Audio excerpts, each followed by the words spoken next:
Kaeni vizuri. Mnashangaa nini hapa?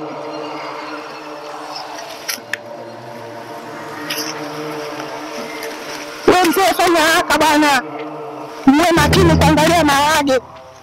Sio mnavunja maharage yangu. Alafu mnanifanyia utani hapa.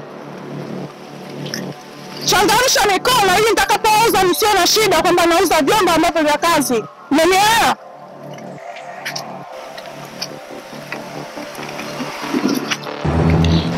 Msikanyage maharage.